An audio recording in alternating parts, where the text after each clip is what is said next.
Chapter 1. Think of your mind as a ledger you carry everywhere. Not a cold spreadsheet of numbers, but a living record of beliefs, small decisions, and emotional transactions that together determine how you perceive opportunities, risks, and your own capacity to act. This ledger doesn't only record what you earn or spend. It tallies confidence, habits, stories you tell yourself, and the tiny wins or losses that accumulate into a sense of possibility or a sense of lack. When people talk about mindset, they often mean a vague attitude. The mental ledger makes that attitude concrete. It shows how repeated mental entries, an encouraging thought, a habit of saving a moment of shame, a comparison that steals joy, either deposit into or withdraw from your capacity to see and seize financial opportunity. The central claim of this chapter is simple. Before money changes, the ledger must change. How you think about value, risk, and your own worth shapes the choices that create real financial outcomes. To make the idea real, imagine two short scenes. In the first, Anna receives a modest bonus at work and immediately tells herself it's not enough, that she'll never get ahead because people like her don't rise. She spends the bonus on a quick lift in mood, dinner out, a small splurge, and then returns to the same pattern of anxious decisions. Her ledger shows frequent withdrawals, comparison, self-doubt, and short-term fixes that feel good now but erode long-term momentum. In the second scene, Marcus gets the same-sized bonus and pauses. He writes down 3 small ways to use it that align with his goals. Add to an emergency fund, buy a book to learn a new skill, and invite a mentor for coffee. He feels the same initial worry, but he reframes it as a resource to invest in himself. His ledger shows deposits, deliberate choices, learning, and social investment that compound over time. These vignettes aren't moral judgments. They're demonstrations of how identical financial events can lead to very different trajectories depending on the mental entries that follow. The mental ledger works through a few simple mechanics. First, beliefs act like account categories. Beliefs about scarcity, fairness, and deservingness determine whether you treat money as a threat or a tool. Second, emotions are transactions. Fear can trigger an impulsive withdrawal, while gratitude or curiosity can be a deposit that increases resilience. Third, habits are recurring transfers. Daily practices, saving a small amount, reading, reaching out to a contact, are like automatic transfers that build balance without requiring heroic willpower. Finally, identity is the ledger's interest rate. Who you believe you are, someone who scrapes by, someone who builds, someone who learns, determines how aggressively you make deposits and how you interpret setbacks. Understanding these mechanics turns mindset from an abstract idea into a set of behaviors you can measure and change. To help you see where your own ledger stands, try a short self-assessment you can complete in 5 minutes. Think of 4 domains: beliefs about money, emotional reactions to financial events, daily habits related to value building, and social supports that help you grow. And give each domain a score from 1 to 10, where 1 means mostly draining, and 10 means consistently depositing. 4 beliefs. Ask whether your default story about money is scarcity or possibility.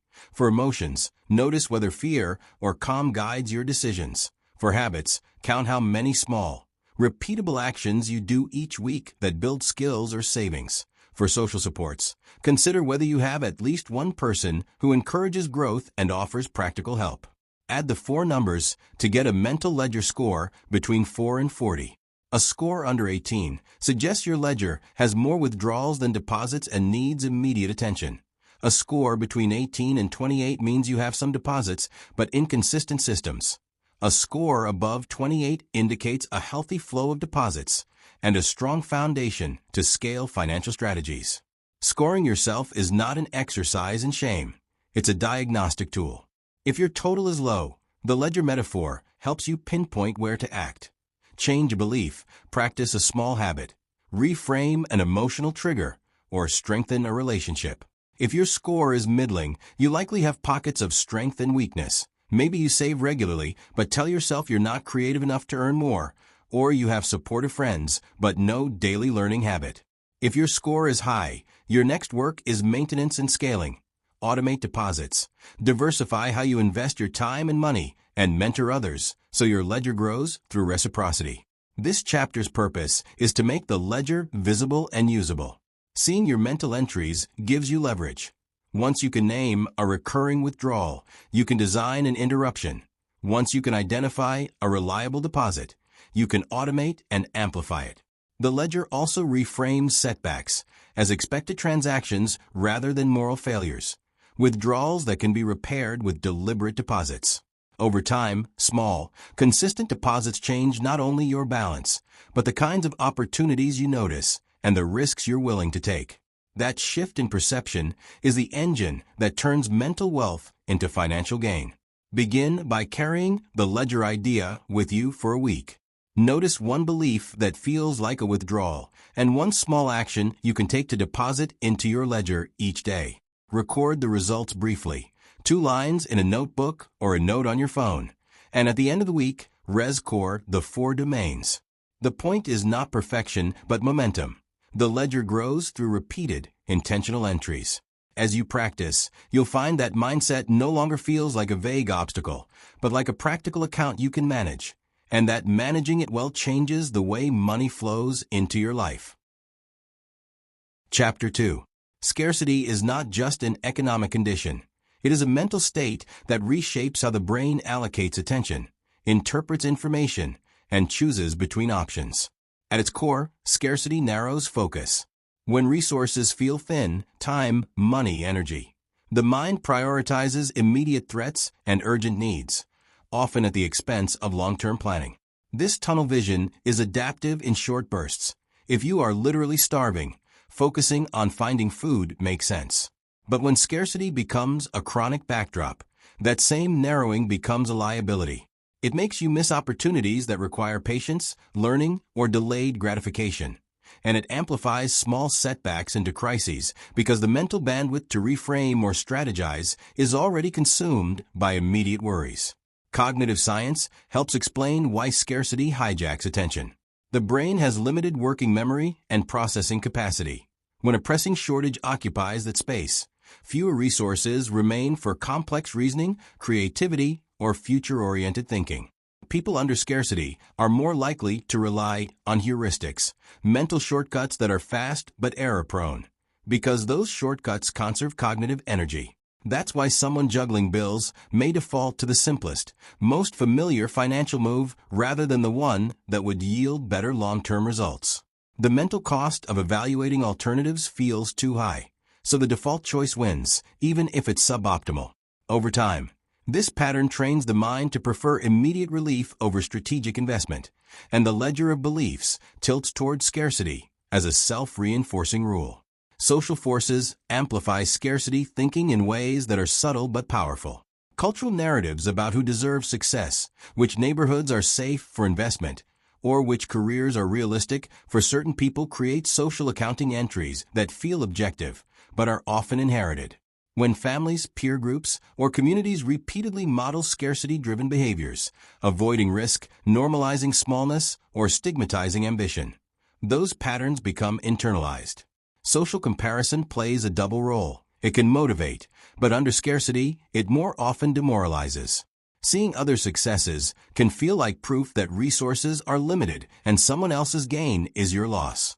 That zero-sum interpretation hardens into a belief system that justifies conservative, defensive financial choices and discourages collaborative or creative approaches to wealth building. Scarcity also distorts how people perceive risk. Under a scarcity mindset, risk is often conflated with loss in a way that exaggerates downside and minimizes upside. The fear of losing what little one has become a dominant filter. So even modest, calculated risks that could improve circumstances are avoided. Conversely, scarcity can sometimes produce reckless risk-taking as a desperate attempt to escape a perceived trap. Think of gambling or high-interest borrowing as attempts to create a sudden windfall. Both extremes, paralysis and desperation, are symptoms of the same underlying distortion. When the ledger reads low, the brain misprices risk because it is trying to protect a fragile present rather than invest in a more robust future. Decision-making under scarcity is also more emotionally charged. Stress hormones like cortisol and adrenaline change how the brain evaluates options, often prioritizing short-term emotional relief over rational long-term planning. This is why small comforts, an impulse purchase, a night out, a quick loan, can feel disproportionately attractive when someone is under financial strain. Those choices are not failures of character. They are predictable outcomes of a nervous system trying to regulate itself. Recognizing this shifts the conversation from blame to design. If emotional regulation is part of the problem, then building systems that reduce stress and automate good choices becomes a practical solution. Language and internal narratives play a critical role in maintaining scarcity. Phrases like "I can't," "I don't deserve," or "there's never enough" are not harmless metaphors. They are ledger entries that lower the balance of mental wealth. Repeating scarcity language primes the brain to search for confirming evidence, creating a feedback loop where every small setback is interpreted as proof of a larger, immutable truth. Breaking that loop requires intentional narrative work, reframing setbacks as data, not destiny, and practicing language that acknowledges constraints without surrendering agency. Small shifts in phrasing, turning "I can't afford that" into "I'm choosing to prioritize X right now," reorient attention from scarcity to choice, and that reorientation changes subsequent decisions. Practical interventions to counter scarcity's mechanics begin with restoring cognitive bandwidth. Simple, repeatable systems, automatic savings, pre-committed budgets, and routines for learning reduce the number of decisions that must be made under stress, freeing mental space for strategic thinking. Socially, cultivating relationships that model abundance and reciprocity rewrites the social ledger entries that reinforce scarcity. Exposure to people who take calculated risks, share resources, and treat setbacks as learning opportunities provides alternative templates for behavior. Emotionally, practices that reduce stress, sleep, short mindfulness breaks, and small rituals of gratitude lower the physiological drivers that bias decisions toward immediate relief. Finally, understanding scarcity's mechanics reframes setbacks as expected transactions rather than moral failures. When a withdrawal occurs, an impulsive spend, a missed opportunity, a moment of defeat, it is a predictable entry in a ledger that has been under strain. The corrective action is not shame, but deposit, a deliberate, small action that restores balance and signals to the brain that resources can be rebuilt. Over time, these deposits, consistent habits, supportive relationships, and reframed narratives change how attention is allocated, how risks are perceived, and how decisions are made. The mechanics of scarcity are powerful, but they are not destiny. They are patterns that can be understood, interrupted, and replaced with practices that grow mental wealth and, with it, the capacity to make choices that lead to lasting financial gain. Chapter 3. Mental wealth is a practical, measurable way to describe the internal resources that make financial choices clearer, more confident, and more effective. Rather than a vague sense of optimism, mental wealth is a composite of specific capacities you can grow and track: confidence, competence, social capital, and emotional resilience. Each of these functions like an account in your mental ledger, and together they determine how you perceive opportunities, price risk, and commit to long-term strategies. This chapter turns the idea of mental wealth from an inspiring slogan into an operational framework you can use to assess where you are now and where to invest your time and attention. Confidence is the belief that you can take meaningful action and recover from setbacks. Operationally, measure confidence by how often you volunteer for new tasks, negotiate for better terms, or try a small experiment outside your comfort zone. A simple proxy is the ratio of attempts to outcomes. If you try new things frequently but rarely follow through, your confidence may be inconsistent. If you rarely try, your confidence is likely low even if you succeed when you do. Building confidence is about creating repeatable, low-stakes wins, micro-commitments that prove to your brain that you can act and learn. So track small experiments and the lessons they produce rather than treating success as a binary event. Competence is the set of skills and knowledge that make you valuable in the marketplace and effective in managing your finances. Competence is measurable by both depth and breadth. Depth in a core skill that differentiates you, and breadth in complementary skills that let you adapt. Practical metrics include hours spent learning per week, the number of applied projects completed, and demonstrable outcomes such as a completed course, a portfolio item, or a measurable improvement in a financial metric, savings rate, side income, investment returns. Competence compounds. Each hour of deliberate practice increases your ability to create value, and tracking applied outcomes keeps learning focused on what actually moves your ledger balance upward. Social capital is the network of relationships that provides information, opportunities, and reciprocal support. Unlike a follower count, social capital is best measured by the quality and reciprocity of connections. How many people you can call for advice, how often you exchange value with peers, and whether your network includes mentors, collaborators, and people who challenge your assumptions. A practical measure is the three-circle test. List 3 people who would offer practical help for a career move, 3 who would introduce you to new opportunities, and 3 who would give honest feedback. The more overlap and reliability in those lists, the stronger your social capital. Investing in social capital means shifting from transactional interactions to consistent, value-adding exchanges that create mutual trust and open doors when you need them. Emotional resilience is the capacity to manage stress, recover from setbacks, and maintain perspective when plans go awry.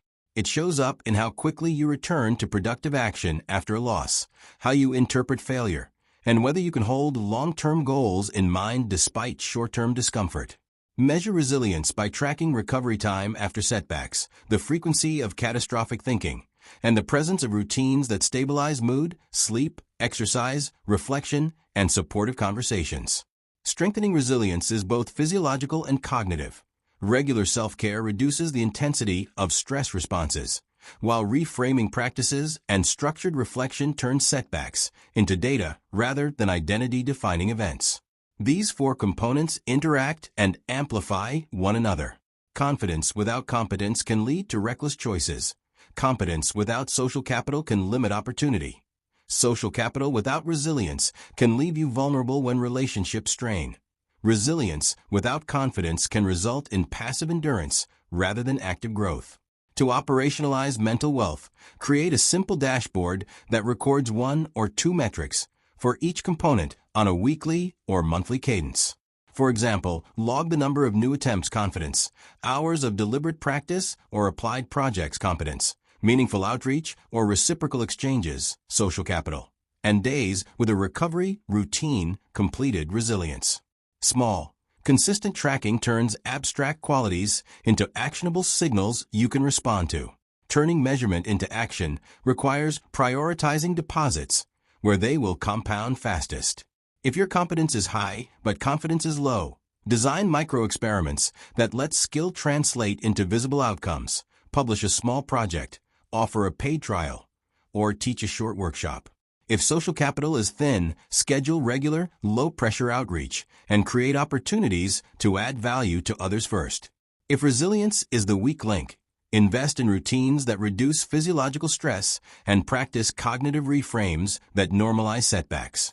The ledger metaphor helps you choose interventions that are proportional and strategic rather than scattershot. Finally, remember that mental wealth is both personal and transferable. As you grow these components, you not only change your own financial trajectory, but also become a resource for others, mentoring, collaborating, and creating systems that multiply value. Measuring and improving confidence, competence, social capital, and emotional resilience turns mindset into a repeatable process, one that produces predictable deposits in your mental ledger and, over time, converts those deposits into tangible financial gains. Chapter 4. Think of this chapter as a practical workshop. You will map the entries in your mental ledger so you can see, measure, and begin to manage the flows that shape your financial life. Start by imagining 4 columns on a single page: beliefs, habits, emotional transactions, and social entries, and treat each column as an account where deposits and withdrawals occur. In the beliefs column, write short statements you tell yourself about money and worth. Phrases like "I don't deserve more," "money is scarce," or "I can learn new skills." In habits, list repeatable actions you take that affect your future: saving, learning, networking, impulse purchases, or avoidance. Under emotional transactions, note the feelings that typically accompany financial moments: panic, relief, pride, shame, and the behaviors they trigger. In social entries, record the relationships and interactions that add or subtract value. Mentors who open doors, friends who normalize scarcity, or communities that share resources. Once you have raw items in each column, convert them into ledger entries by assigning a simple sign and score: a plus for deposits, a minus for withdrawals, and a number from 1 to 5 for intensity. For example, I don't deserve more might be belief -4, while I save 5% of income automatically could be habit +3. Emotional reactions like panic when bills arrive might be emotional transaction -5, and a reliable mentor could be social entry +4. This scoring system is intentionally coarse. Its purpose is to make patterns visible rather than produce a perfect measurement. Tally each column to produce 4 subtotals, and then add them for a single baseline mental ledger score. Record the date and a one-line context note: recent job change, family stress, or a windfall, so future audits have interpretive context. Create a baseline report from your totals. Describe which column has the largest net withdrawal and which has the largest net deposit. Then write a short interpretation. What does a negative beliefs subtotal mean for your choices? Or how does a strong social entries subtotal change your risk appetite? Translate the numbers into behaviors. A large negative in habits suggests you need systems and automation. A negative emotional transactions subtotal points to stress reduction and cognitive reframing work. This baseline report becomes your diagnostic. It tells you where to prioritize deposits and what kinds of interventions will yield the fastest compounding effect on your mental wealth. To make the ledger actionable, convert the baseline into a 30-day plan with one targeted intervention per column. For beliefs, choose a reframing exercise. Replace one scarcity sentence with a curiosity-based alternative and write it down each morning. For habits, pick a micro-habit you can sustain.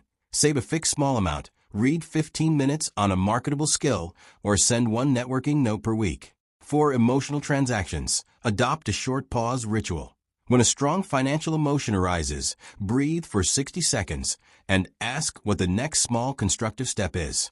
For social entries, schedule one value-first outreach. Offer help, share a useful article, or ask for a 15-minute informational call. Each intervention is a deliberate deposit designed to be small enough to succeed and visible enough to register as progress in the ledger. Include 2 practical templates in your mapping practice: a weekly mini audit and a monthly baseline review. The weekly mini audit is a single line per column, 1 sentence about what drained you and 1 sentence about what deposited value, completed on the same day each week. The monthly baseline review repeats the original scoring exercise and compares subtotals to the prior month, noting trends and one strategic adjustment. These templates keep the ledger from being a one-time exercise and turn it into a living tool that responds to life's fluctuations rather than being overwhelmed by them. Interpretation matters as much as measurement.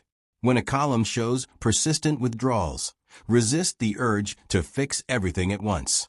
Prioritize the intervention that will reduce the largest, most frequent withdrawal first. For example, if emotional panic leads to repeated high-cost borrowing, focus on stress reduction and an emergency buffer before expanding learning hours. If beliefs are the main drain, stories of unworthiness or fixed limits, pair cognitive reframing with small competence-building projects so new beliefs are grounded in evidence. Use the ledger to test hypotheses.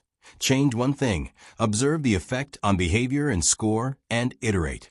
This experimental mindset turns mapping into a feedback loop that accelerates growth. Finish your mapping session by writing a 1-paragraph baseline commitment, a concise promise to yourself that names the top 2 interventions, the cadence you will follow, and how you will measure success. Keep this commitment with your ledger and revisit it during each weekly mini audit. Over time, the ledger will show fewer withdrawals and more deposits, not because life becomes frictionless, but because you will have built a system that catches small losses before they compound and amplifies small wins until they change the trajectory of your finances. Chapter 5. Deposits into your mental ledger are the small, intentional actions that accumulate into real capacity. the ability to learn, to take risks, to recover from setbacks, and to create value that others will pay for. Think of deposits as habits and rituals designed to increase your balance of confidence, competence, social capital, and emotional resilience. They are not dramatic one-off events, but repeatable practices that, like compound interest, grow slowly at first and then accelerate. The goal of this chapter is to make those practices concrete and practical so you can begin depositing deliberately every day. Start with learning routines, because competence is the most direct pathway to creating value. A useful routine is short, focused, and consistent. 30 minutes of deliberate practice 5 days a week beats a single marathon study session.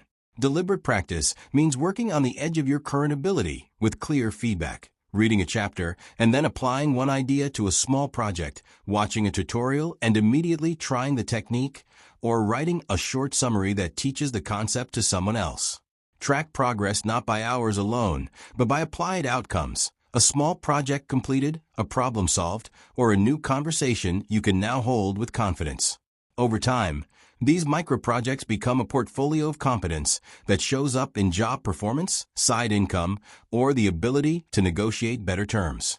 Gratitude practice is a surprisingly powerful deposit because it shifts attention from scarcity to abundance, which changes how you perceive opportunities and risk.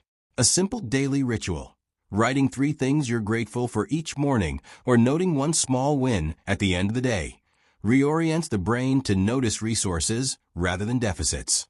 This doesn't mean ignoring real constraints. It means balancing them with evidence that things are working. Gratitude reduces the emotional charge of setbacks, making it easier to take calculated risks and to persist when progress is slow. The practice is most effective when paired with specificity. Name the person, action, or resource that mattered and, when appropriate, send a short note of thanks. That note itself is a deposit into social capital, as well as into your own emotional ledger. Skill stacking is the strategy of combining complementary abilities so that the whole is worth more than the sum of its parts.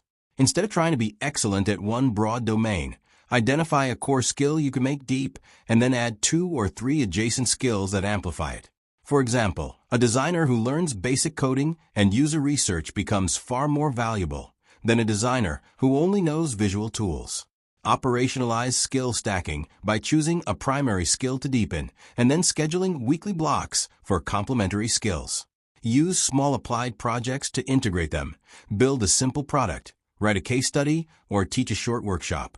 The multiplier effect of skill stacking shows up in higher rates of paid opportunities and in the confidence to price your work based on unique combinations rather than commodity rates. Networking rituals turn social capital into a predictable deposit rather than a sporadic windfall. Rituals are low-friction, repeatable actions that keep relationships alive and reciprocal. A monthly check-in message to 3 people, a habit of sharing one useful article with a contact each week, or a quarterly coffee with a mentor where you bring a short update and one specific ask. The key is to lead with value, offer help, introductions, or feedback. So relationships are not only about taking. Keep a simple tracker of who you've reached out to and what you offered. This creates accountability and prevents relationships from decaying. Over time, these rituals build a network that supplies information, opportunities, and emotional support when you need them most. Combine these deposits into a weekly structure that is small enough to sustain and visible enough to motivate. For example, allocate 3 focused learning sessions, 2 gratitude entries, 1 applied skill project, and 3 networking touches each week. Make the actions concrete and time-bound so they don't live as vague intentions. Use a single line in a notebook or a short digital note to record what you did and what changed. The act of recording is itself a deposit. It signals to your brain that progress is real and creates a feedback loop that encourages repetition. Measure deposits by outcomes that matter to your ledger. New skills applied, small wins recorded, helpful interactions completed, and emotional recovery time shortened. Avoid vanity metrics that feel productive but don't change your balance. Hours logged without application, superficial social media likes, or reading without doing. Instead, focus on evidence that your deposits are changing behavior. You negotiated a raise, launched a side project, received a referral, or handled a setback without panic. These are the ledger entries that compound into financial gain. Scale deposits by automating and delegating where possible. Automate learning reminders, schedule recurring networking rituals on your calendar, and create templates for gratitude notes and outreach messages. Delegation can mean joining a mastermind or accountability group that keeps you honest, or hiring a coach for targeted skill acceleration. As deposits become habitual, increase their ambition. Longer projects, higher stakes conversations, and more visible offers of value to your network. The ledger grows fastest when small, reliable deposits are combined with occasional, well-chosen leaps that your increased mental wealth makes possible. Finally, treat deposits as experiments rather than moral imperatives. If a particular routine doesn't stick, adjust it. If a networking ritual feels inauthentic, redesign it to match your style. The point is consistency, not perfection. Over months, these intentional deposits change not only what you can do, but how you see yourself. Shifting identity from someone constrained by scarcity to someone who builds, shares, and recovers. That identity shift is the deepest deposit of all, because it changes the kinds of financial choices you make and the opportunities you notice, turning mental wealth into a durable foundation for real financial gain. Chapter 6. Withdrawals from your mental ledger are often quiet and habitual. A passing thought that you're not enough, a reflexive scroll through other people's highlight reels, an automatic no when an opportunity requires a small risk. The first step in stopping those withdrawals is to notice them without moralizing. Notice the pattern. What situations trigger the drain, what feelings accompany it, and what immediate behaviors follow. When you treat withdrawals as predictable transactions rather than character flaws, you create space to interrupt them. That shift in stance, curiosity instead of shame, turns a reactive moment into an opportunity for a deliberate deposit. Comparison is one of the most corrosive, high-frequency withdrawals, and a comparison detox is a practical way to reduce its power. Start by limiting exposure to the most toxic channels and formats. Mute accounts that trigger envy, set time limits for social media, and replace passive scrolling with a short, purposeful activity like reading a paragraph of a book or sending a gratitude note. Replace the internal script that measures your worth against others with a simple ledger check. Ask what concrete evidence you have that this comparison is relevant to your goals. Then list one recent action you took that aligns with your values. Over time, these small interruptions weaken the automatic link between seeing someone else's success and feeling diminished, and they redirect attention toward your own incremental progress. Fear is another frequent withdrawal, but it can be reappraised and repurposed. Instead of treating fear as a stop sign, learn to read it as a signal that something matters and that a small, controlled experiment is warranted. Use micro-experiments to test feared outcomes. Negotiate for a small concession, pitch a short project, or apply for a role that stretches you slightly. Frame each experiment as data gathering rather than a pass/fail test of identity. Cognitive reappraisal techniques, labeling the emotion, naming the worst plausible outcome, and listing coping strategies, reduce the physiological intensity of fear and make rational planning possible. Over time, repeated low-stakes exposure to feared situations builds evidence that you can handle setbacks, which reduces the size and frequency of fear-driven withdrawals. Boundary setting is the practical architecture that prevents unnecessary drains on your ledger. Financial boundaries might include a simple rule for discretionary spending, a cooling-off period before large purchases, or an emergency buffer that reduces panic-driven decisions. Time boundaries protect the mental bandwidth needed for deposits. Schedule focused learning blocks, block social media during creative hours, and reserve evenings for recovery. Social boundaries are equally important. Learn to say no to requests that consistently cost you energy without reciprocal value, and practice short, polite scripts that preserve relationships while protecting your capacity. Boundaries are not walls. They are filters that keep your attention and resources aligned with your priorities. Scripts and small rituals make stopping withdrawals easier in the moment. Prepare a short pause ritual for impulsive financial urges. Breathe for 30 seconds, name the emotion, and ask what the smallest constructive next step would be. Create a comparison antidote ritual. When envy arises, write one sentence about a personal win from the past week and one sentence about a concrete next step. For fear, keep a what-if list of coping strategies, who you would call, what resources you could access, and what you would learn from the outcome. So the brain has a ready plan and the emotion loses its urgency. These micro-rituals are effective because they replace automatic reactions with brief, repeatable actions that deposit calm and clarity into the ledger. Repairing the ledger after a withdrawal matters as much as preventing it. When a drain happens, an impulsive spend, a harsh self-judgment, a missed opportunity, use a short repair sequence. Acknowledge the withdrawal without blame.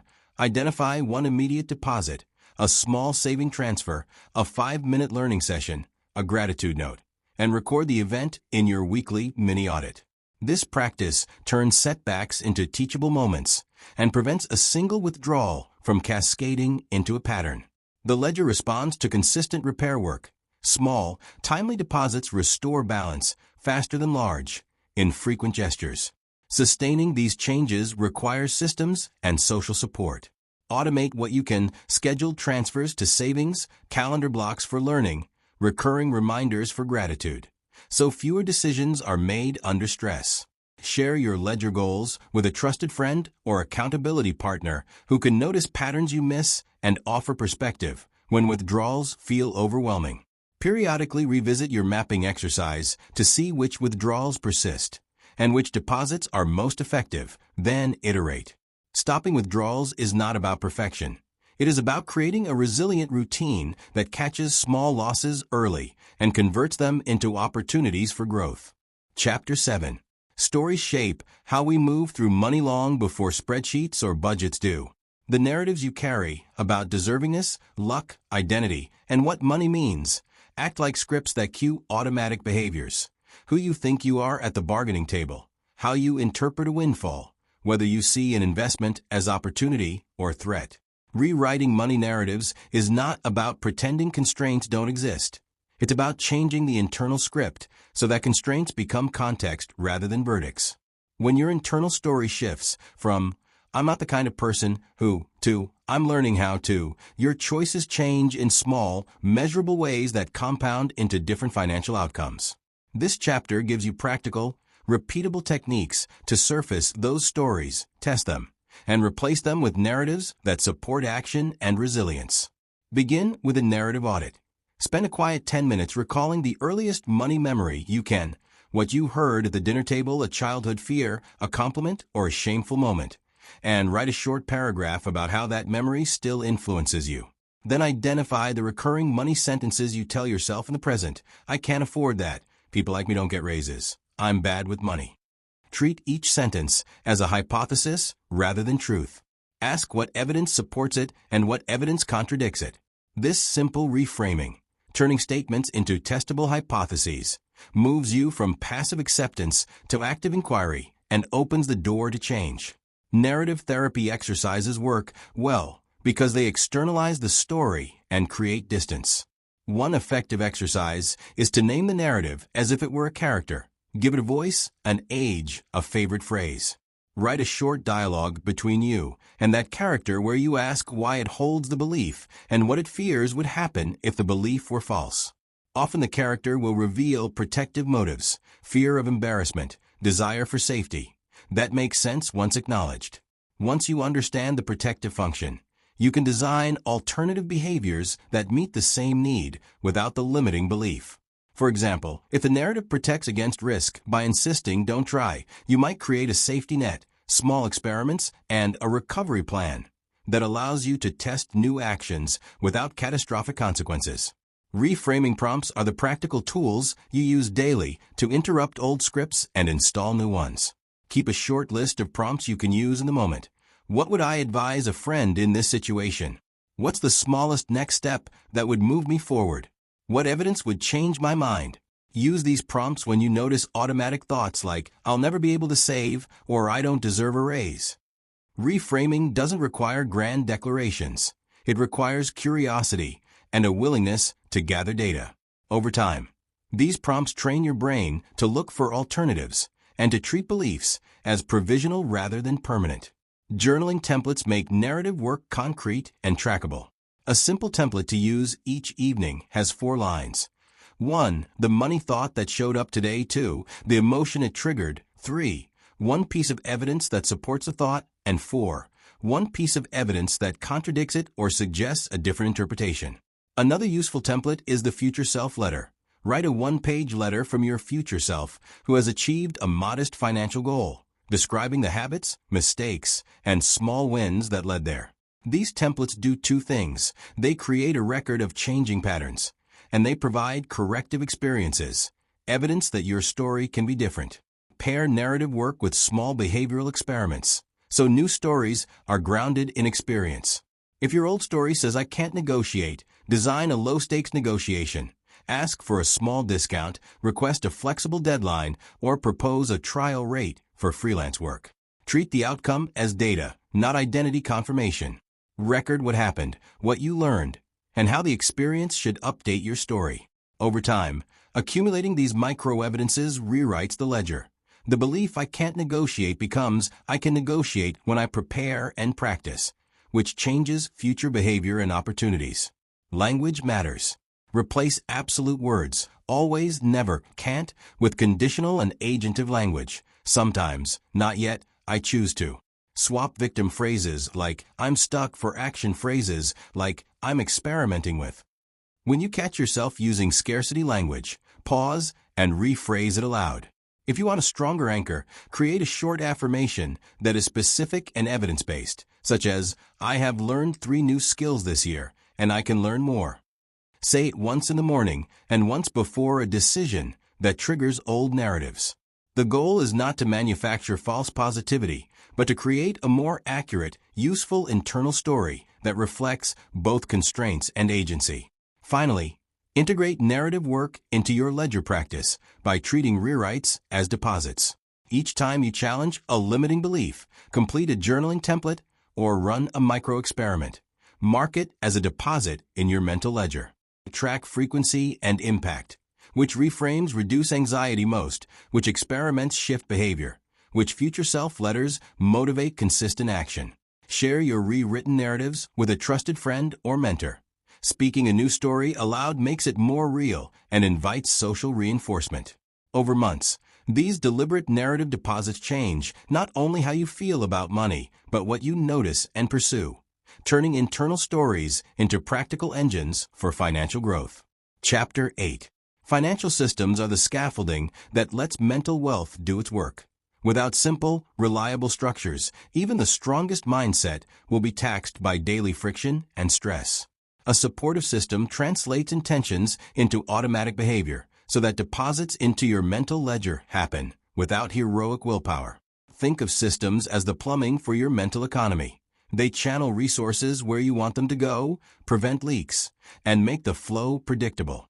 When your financial systems reflect your values and reduce decision load, your attention is freed for higher leverage activities, learning, creating, and building relationships, rather than being consumed by constant triage. This chapter shows how to design 3 core systems: values-based budgeting, automated savings, and an investment mindset that reinforce mental wealth and make financial progress inevitable rather than accidental. Budgeting often feels like a punitive exercise, but when reframed as values expression, it becomes a powerful deposit into confidence and clarity.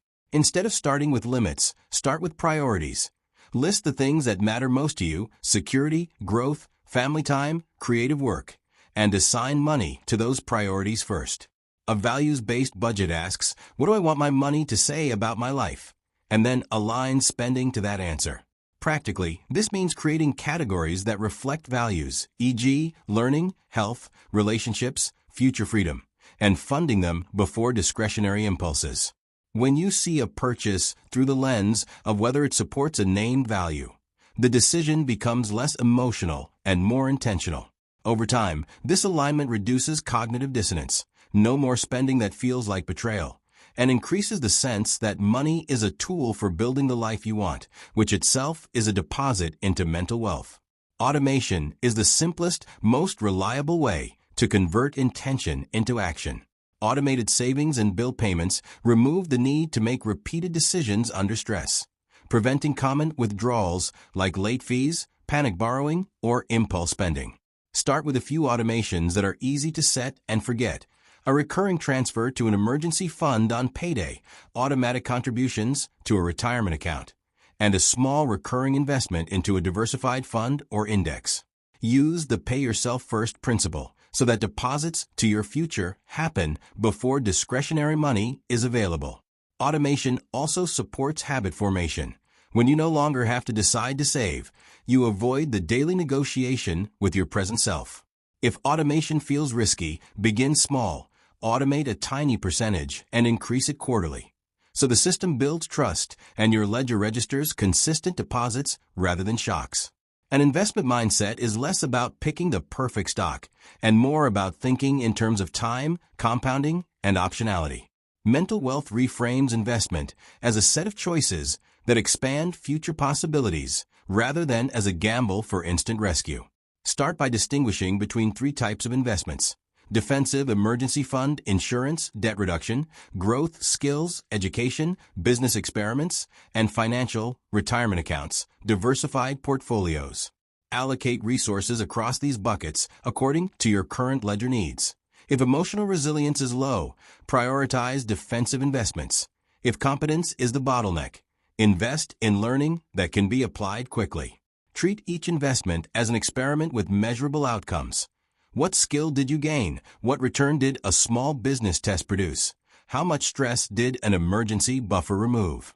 This experimental stance reduces the paralysis that comes from fear of making the wrong choice and turns investing into a series of manageable, learnable steps.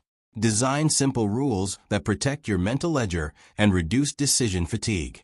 Examples include a 72-hour rule for non-essential purchases, a minimum viable emergency fund target before taking on new risks, and a rule to invest a fixed percentage of any windfall. Rules are not rigid dogma. They are guardrails that keep you aligned with long-term goals when emotions run high. Pair rules with visible signals. A one-page dashboard that shows your automated transfers, emergency fund balance, and a short list of active experiments. Seeing progress in black and white reinforces the sense that deposits are happening and that your ledger is growing, which in turn makes it easier to take the next calculated risk. Measure systems by outcomes that matter to your mental ledger. Reduce stress around bills, fewer impulsive withdrawals, increased time for learning, and measurable growth in savings or income streams. Use short feedback loops, weekly check-ins, and monthly reviews to see whether automations are working, whether budget categories still reflect your values, and whether investments are producing useful data. When a system underperforms, tweak one variable at a time. Adjust the automation amount. Rename a budget category to better reflect a value, or shorten the horizon of an experiment. Small, iterative changes compound faster than sweeping overhauls because they preserve momentum and keep the ledger from swinging wildly. Finally, remember that systems are social as well as technical. Share your broad financial rules with a trusted friend or accountability partner. Join a group that models the behaviors you want, or find a mentor who can help you interpret results. Social reinforcement makes systems stick and converts individual deposits into communal gains. Mentors introduce opportunities, peers normalize growth, and accountability partners notice leaks you miss. When your financial systems are aligned with your values, automated to reduce friction, and guided by an investment mindset that treats choices as experiments, your mental ledger fills steadily. That steady filling is the foundation for confident decisions, creative risk-taking, and the kind of financial gains that feel sustainable because they are built on a resilient inner economy. Chapter 9. Risk is not a single thing to be feared or avoided. It is a landscape of choices with different probabilities, time horizons, and consequences. From a mental wealth perspective, risk assessment begins by separating the emotional noise from the structural facts. Emotions like anxiety and urgency often amplify perceived downside and shrink perceived upside. So the first practical move is to create a short pause ritual before any high-stakes decision. Breathe for 30 seconds, name the dominant emotion, and state the concrete decision you are considering. That pause reduces the power of immediate feelings and creates space to apply a simple, repeatable framework that turns fuzzy fear into manageable analysis. A useful calculated risk framework has 3 parts: downside protection, upside potential, and learning value. Downside protection asks what you will lose and how recoverable that loss is. If the loss is catastrophic to your basic needs, the risk needs stronger guardrails. Upside potential estimates the realistic benefits and how they scale over time. Small wins that compound are often preferable to one-off gambles. Learning value measures what you will learn even if the outcome is poor skills, contacts, or information that increase future optionality. Evaluate each opportunity by scoring these 3 dimensions on a simple 1 to 5 scale. Then prioritize actions that combine limited, recoverable downside with meaningful upside and high learning value. This triage turns risk from a binary go/no-go into a portfolio of experiments you can manage. Opportunity filters are the mental lenses that help you notice the right risks and ignore distractions. Build filters around alignment, leverage, and timing. Alignment asks whether the opportunity fits your values and long-term goals. If it doesn't, even a high-return chance can feel corrosive to your ledger. Leverage considers whether a small input of time, money, or attention can produce outsized results. Skill stacking, network introductions, and platform effects are examples of leverage. Timing evaluates whether now is the right moment given your current mental wealth balance. If emotional resilience or emergency savings are low, defer higher-risk moves until you've shored up defenses. Keep these filters visible. Write them on a 1-page decision checklist, and run every new opportunity through them before committing. A failure-as-data mindset reframes setbacks as information rather than identity judgments. When an experiment fails, document 3 things: what you expected, what actually happened, and 1 concrete change you will make next. This short postmortem converts emotional loss into actionable insight and prevents the same withdrawal from repeating. Normalize small, fast failures by designing experiments with limited exposure, short timelines, capped budgets, and clear success metrics, so that each failure yields high-quality data without draining the ledger. Over time, accumulating these micro-lessons builds confidence and competence, because you can point to a track record of learning rather than a binary tally of wins and losses. Decision rules and guardrails reduce cognitive load and protect mental wealth when stakes feel high. Examples include a 72-hour cooling-off rule for non-essential financial choices, a minimum emergency fund threshold before taking on new debt, and a rule to test any new income idea with a 3-week pilot before scaling. Rules are not rigid dogma. They are pre-committed strategies that prevent panic-driven withdrawals and preserve bandwidth for strategic thinking. Pair rules with visible signals, a dashboard showing your emergency fund, active experiments, and recent learning outcomes, so you can make choices from a place of evidence rather than emotion. Social context matters for risk-taking. Seek mentors and peers who model calculated risk rather than reckless bravado, and use accountability partners to test assumptions and spot blind spots. When possible, share experiments with someone who can offer honest feedback and help interpret results. Collaboration reduces the psychological cost of risk because it distributes responsibility and multiplies learning. A failed pilot that taught 3 people a lesson is more valuable than a solo failure that only you process. Social capital also creates optionality. Introductions, co-investors, and shared resources that can turn modest risks into scalable opportunities.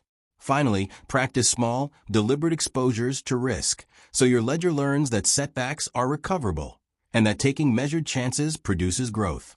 Start with micro-experiments that score well on downside protection, upside potential, and learning value, and treat each as a deposit into confidence and competence. Track outcomes, iterate quickly, and gradually increase the size or complexity of experiments as your mental wealth grows. Over time, this disciplined approach changes how you perceive risk, from a threat to be avoided into a set of manageable choices that, when aligned with your values and supported by systems, create the conditions for sustained financial and personal growth. Chapter 10. Relationships are the multiplier that turns individual mental wealth into collective opportunity. Social capital is not a vague advantage, but a set of predictable exchanges that amplify learning, access, and resources.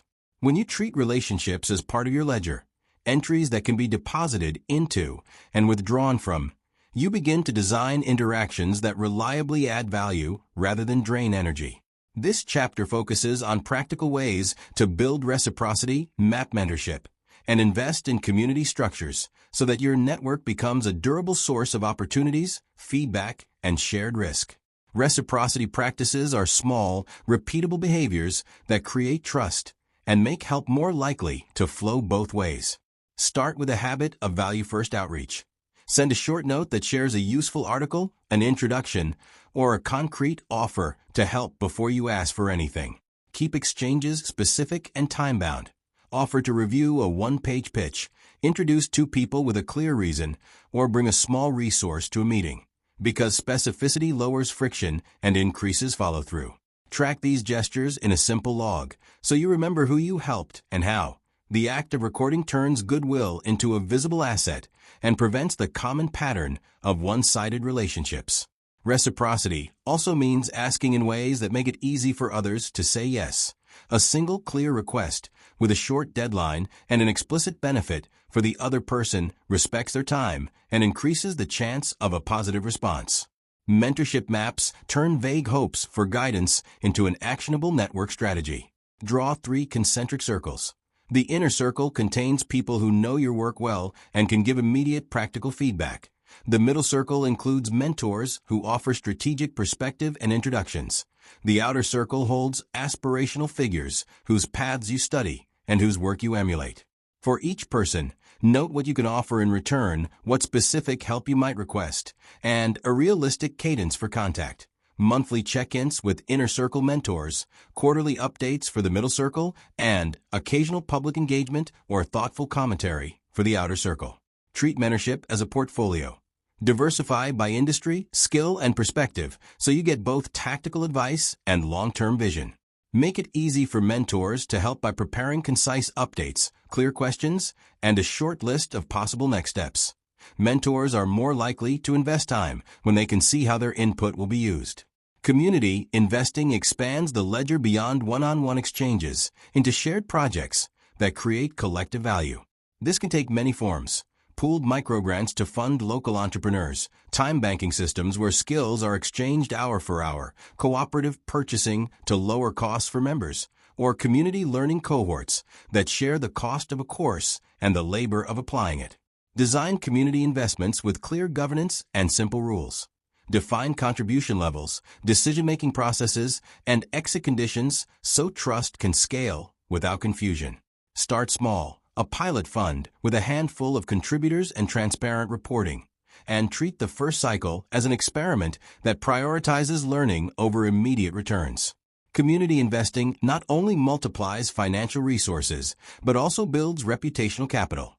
People who participate become known as collaborators, which attracts further opportunities. Measure social capital the way you measure other ledger accounts. Track inputs and outputs.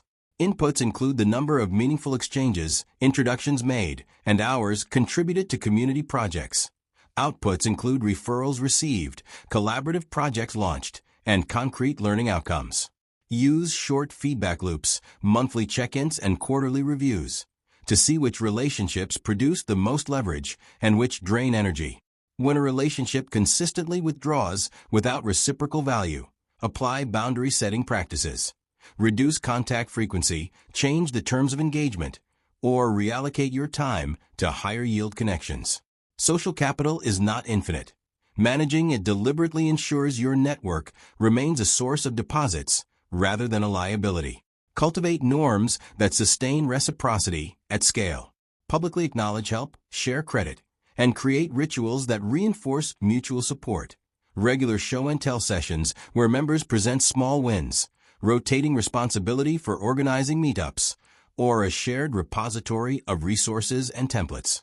These norms lower the social cost of asking and increase the social reward for giving. When people see that generosity is recognized and reciprocated, they are more likely to contribute, and the community's ledger grows. Avoid transactional thinking that treats every interaction as a ledger entry to be immediately repaid. Instead, aim for a culture where deposits are made with the expectation that value will circulate over time. Finally, remember that collaborative wealth requires maintenance. Schedule periodic stewardship tasks, update your mentorship map, refresh your list of reciprocity rituals, and review community investment performance. Celebrate collective wins and document lessons from failed experiments so the group's knowledge compounds. As your social capital grows, use it intentionally to create opportunities for others. Introduce a junior colleague to a mentor, seed a community fund, or lead a small cohort, because the most reliable way to sustain a rich network is to keep adding value into it. When relationships are managed with the same care as financial assets, they become a powerful engine for mental wealth and a practical pathway to shared financial gain. Chapter 11. Shifting your mindset toward mental wealth is only the beginning. The real test is translating that inner shift into concrete financial strategies that produce measurable results. This chapter shows how to convert confidence, competence, social capital, and resilience into 3 practical levers: diversified income, value-based pricing, and long-term investing that aligns with who you are. Each lever is a way to turn deposits in your mental ledger into predictable financial outcomes, and each can be started with small, low-risk experiments that build evidence and momentum. Income diversification is about creating multiple complementary streams, so your financial life is not dependent on a single paycheck. Start by mapping your existing skills and assets and imagining 3 realistic income channels. Earned income, your job or freelance work. Owned income, a product, course, or intellectual property you create once and sell repeatedly. And passive or semi-passive income, investments, royalties, or small automated businesses. The goal is not to chase every shiny idea, but to design a portfolio of efforts with different time horizons and risk profiles. Begin with one small side project that leverages a skill you already have. Teach a short workshop, sell a simple digital template, or offer a paid consultation, and treat it as an experiment with clear metrics: time invested, revenue generated, and lessons learned. As competence and confidence grow, scale the channels that show the best combination of leverage and joy, and automate or sunset the ones that drain energy without meaningful return. Value-based pricing is the practical bridge between competence and income. Instead of pricing by hours or by comparison to competitors, price by the value you create for the client or customer. This requires 2 shifts. First, a mindset that your work produces measurable outcomes worth paying for. Second, a method for communicating and capturing that value. Start by documenting the concrete benefits your service or product delivers: time saved, revenue increased, stress reduced, and translate those benefits into a range of outcomes your client might expect. Use tiered offers that match different levels of value and risk tolerance: a low-cost entry option that reduces friction, a core offer that captures the main value, and a premium option that includes guarantees or additional support. Practice simple negotiation scripts that anchor on outcomes rather than inputs, and use small pilot projects to build case studies that justify higher prices. Value-based pricing compounds with reputation and social capital. As you deliver results and collect testimonials, your ability to command better terms grows without a proportional increase in effort. Long-term investing aligned with identity turns financial choices into expressions of who you want to become. Rather than chasing short-term market noise, design an investment approach that reflects your values, time horizon, and the mental wealth components you are building. Allocate resources across defensive, growth, and financial buckets. Defensive investments protect your baseline, emergency fund, insurance, debt reduction. Growth investments increase your earning capacity. Courses, certifications, business experiments, and financial investments build future optionality. Retirement accounts, diversified portfolios. Choose vehicles that you understand and can maintain without stress, and prefer simple, low-cost options for the bulk of your financial investments, so fees do not erode compounding. Aligning investments with identity also means selecting opportunities that you can sustain emotionally. If environmental impact matters to you, consider funds that reflect that value. If community building is central, explore cooperative or local investment vehicles. This alignment reduces cognitive dissonance and makes it easier to stay the course during market volatility. Practical systems make these strategies repeatable. Automate a portion of any new income into savings and reinvestment so growth feeds itself. Create a simple pricing playbook with templates for proposals, case studies, and negotiation anchors so you don't reinvent the wheel each time. Use a decision checklist for investments that includes downside protection, upside potential, and learning value so choices are consistent with your mental ledger. Track a few high-leverage metrics monthly: new income streams launched, average price per client, percentage of income automated into investments, and use those signals to iterate. Small, consistent measurement turns vague ambition into disciplined scaling. Leverage social capital to accelerate scaling. Use your network to validate pricing, find early customers for side projects, and co-invest in experiments that share risk.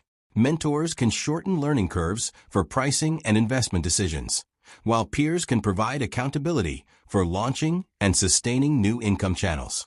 Community-based experiments, such as pooled projects or cooperative offerings, can multiply reach and reduce individual exposure while building reputational capital that pays dividends later.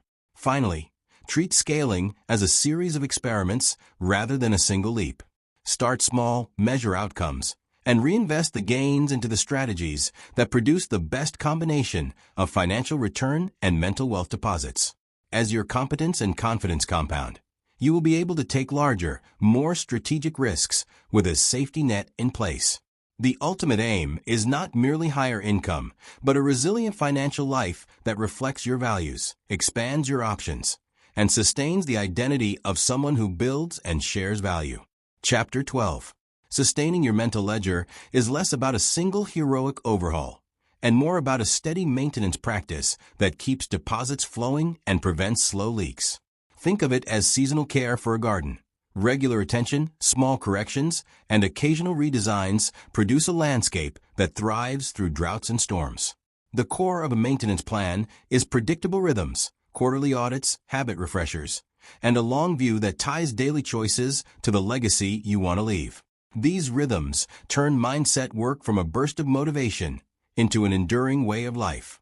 Quarterly audits are the backbone of long-term maintenance because they create a reliable feedback loop. Every 3 months, revisit your mental ledger mapping. Core beliefs, habits, emotional transactions, and social entries. Compare subtotals to the previous quarter, and write a short baseline report that highlights one persistent withdrawal and one high-leverage deposit. Use a simple template: date, 3-line summary, 1 metric to watch next quarter, and 1 experiment to run, to keep the audit fast and actionable. The point is not to produce a perfect score, but to notice trends early. A creeping comparison habit, a habit that stopped depositing value, or a relationship that needs boundary setting. Quarterly cadence is frequent enough to catch problems before they compound and infrequent enough to avoid audit fatigue. Habit refreshers keep daily practices from going stale. Every quarter, pick one habit that has become rote and redesign it so it remains meaningful. If your gratitude practice has become a checklist, add specificity. Write 1 gratitude note to a person each week. If learning sessions have dwindled, change the format. Switch from passive reading to a micro-project that applies a single concept. Use the 2-week sprint method to test the refreshed habit. Commit to the new version for 14 days. Record a 1-line outcome each day and decide whether to adopt, adapt, or abandon. Habit refreshers are also the time to prune. Stop rituals that no longer deposit value and reallocate that time to higher leverage activities. This pruning prevents busy work from masquerading as progress. Protecting the ledger requires systems that reduce decision friction and preserve bandwidth for growth. Automate recurring deposits, scheduled transfers to savings, calendar blocks for learning, and recurring outreach reminders for networking, so they happen without daily negotiation. Pair automation with visible signals. A 1-page dashboard that shows your automated flows, emergency buffer, active experiments, and a short list of recent deposits. The dashboard is a psychological anchor. Seeing steady deposits reinforces identity and makes it easier to take calculated risks. Revisit automations each quarter to increase amounts, add new channels, or retire ones that no longer fit your values. Social maintenance is equally important. Schedule regular stewardship tasks for your network. A monthly check-in with mentors, quarterly value-first outreach to peers, and an annual gratitude ritual for people who have helped you. Mentorship maps should be updated each quarter. Add new contacts, note shifts in availability, and reassign people to inner, middle, or outer circles as relationships evolve. Community investments and collaborative projects need transparent reporting and simple governance, reviews, so trust compounds rather than decays. Treat social capital like a living account. Small, consistent deposits and occasional public acknowledgments keep it healthy. Resilience maintenance protects the ledger from shocks. Build and refresh defensive buffers, emergency savings, insurance, and a short list of coping strategies. So setbacks become recoverable transactions rather than catastrophic withdrawals. Practice short recovery rituals you can deploy after a loss. A 24-hour pause, a one-page postmortem that lists what you learned, and a single immediate deposit to restore momentum. Over time, these rituals shorten recovery time and reduce the emotional cost of risk-taking, which in turn increases your willingness to pursue growth opportunities. Legacy thinking reframes maintenance as stewardship rather than consumption. Ask what you want your ledger to fund beyond your own life. The skills you'll pass on, the community projects you'll seed, the financial habits you'll model for younger people. Translate legacy into concrete actions, an annual teaching commitment, a small scholarship or pooled fund, or a documented playbook of your best experiments, and schedule them into your maintenance calendar. Legacy actions are powerful deposits because they externalize your values and create social proof that multiplies mental wealth across networks and generations. Finally, sustainment is an iterative practice of small experiments and compassionate course corrections. Use short feedback loops, weekly mini-audits, and quarterly baseline reviews to keep the ledger responsive. Celebrate small wins publicly and privately. Document failures as data, and keep your commitments visible so momentum compounds. Over years, these modest, disciplined practices transform mindset into a durable infrastructure. One that protects you in hard times, amplifies opportunity in good times, and leaves a legacy of mental wealth that outlives any single financial cycle.